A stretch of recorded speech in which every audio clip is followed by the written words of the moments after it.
साबिक वज़ीर-ए-आज़म नवाज शरीफ ने इस्लामाबाद हाई कोर्ट में सरेंडर कर दिया। कुछ देर बाद नैब रेफरेंसेस में सजा के खिलाफ अपीलों पर समाअत। चीफ जस्टिस आमिर फारूक और जस्टिस मियां गुल हसन अपीलों पर समाअत करेंगे। कमरा अदालत में बदनज़मी वकला ने नवाज शरीफ को घेर लिया। कमरा अदालत में तमाम अफराद को अपनी नशिस्तों पर बैठने की हिदायत। इस्लामाबाद हाई कोर्ट के अंदर और बाहर सख्त सिक्योरिटी इंतजामात। ATS एहलकारों का खुसूसी दस्ता भी सिक्योरिटी ड्यूटी पर मामूर। बम डिस्पोजल स्क्वाड ने कोर्ट रूम को क्लियर करा दिया।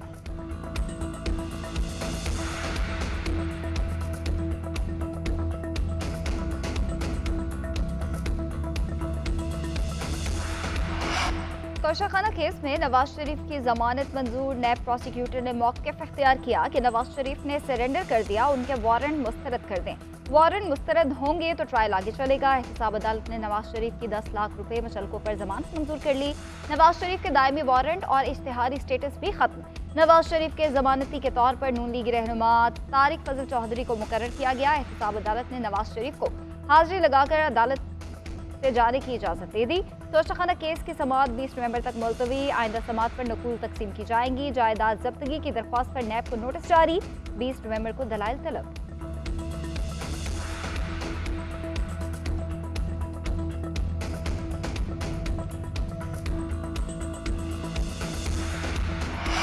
नवाज शरीफ को बड़ा रिलीफ मिल गया। पंजाब हुकूमत ने अल अजीजिया रेफरेंस से सजा मुअत्तल कर दी। नवाज शरीफ ने पंजाब हुकूमत से सजा मुअत्तली की दरख्वास्त की थी। काबीना ने लीगल एडवाइस के तहत फैसला किया। क्रिमिनल प्रोसीजर कोड के तहत सजा मुअत्तल की गई।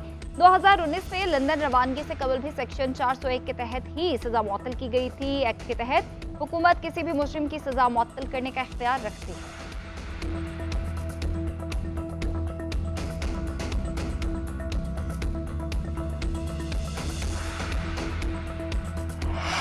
ये नेल्सन मंडेला आए हैं। सबसे पहले अपने भाई से हिसाब लें। इनके दौर में बेतहाशा महंगाई बढ़ी, लोगों के साथ इतनी ज्यादतियां हुई कि वो खुदकुशियों पर मजबूर हो गए। परवेज इलाही की अदालत पेशी के मौके पर मीडिया से गुफ्तगू। कहा, लोग गैस और बिजली के बिल अदा करने से कासिर हैं। नौकरियां खत्म हो गई। असातिज़ा को भी उन्होंने मारना शुरू कर दिया। ये जो कुछ कर रहे हैं लोग, इलेक्शन में इनसे हिसाब लेंगे। उधर थाना CTD में दर्ज मुकदमे की समाअत। ड्यूटी जज ने परवेज इलाही पर फर्द जुर्म आयद करने के लिए तारीख मुकर्रर कर दी। 21 नवंबर को चालान की नकूल फराहम करने के बाद फर्द जुर्म की तारीख मुकर्रर होगी।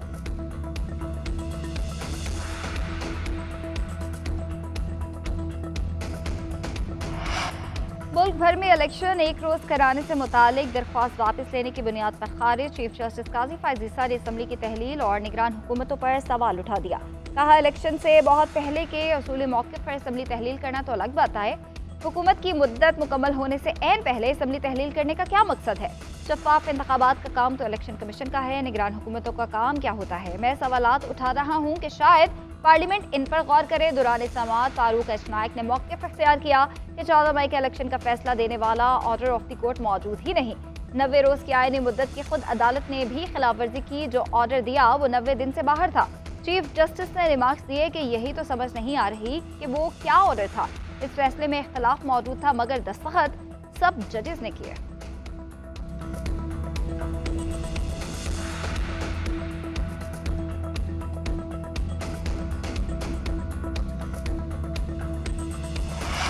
तौहीन इलेक्शन कमीशन केस में चेयरमैन PTI के प्रोडक्शन ऑर्डर पर अमल ना हो सका। सिक्योरिटी खदशात के बायस चेयरमैन को पेश न किया गया। वजारत दाखिला ने इलेक्शन कमीशन में रिपोर्ट जमा कराई।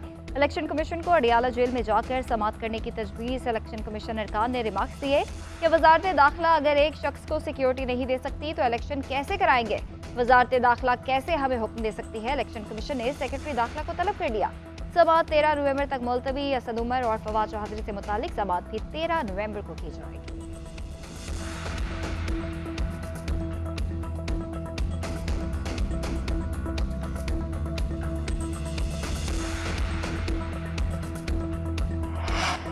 साइफर केस में चेयरमैन PTI की जेल ट्रायल रोकने की इस्तदा मुस्तरद। जस्टिस मियां गुल हसन ने रिमार्क्स दिए कि हो सकता है एतराज़ात खत्म होने पर जब फाइल मार्किंग के लिए चीफ जस्टिस के पास जाए तो नया बेंच तश्कील दे दिया जाए। अभी हम आपको कोई अबूरी रिलीफ नहीं दे सकते। ये दरख्वास्त काबिल समाअत है या नहीं, इसका फैसला भी बाद में होगा।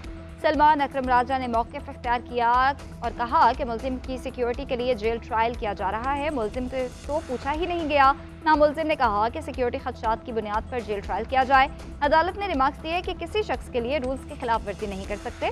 दरख्वास्त पर रजिस्ट्रार ऑफिस के एतराज़ात ख़त्म कर दिए गए।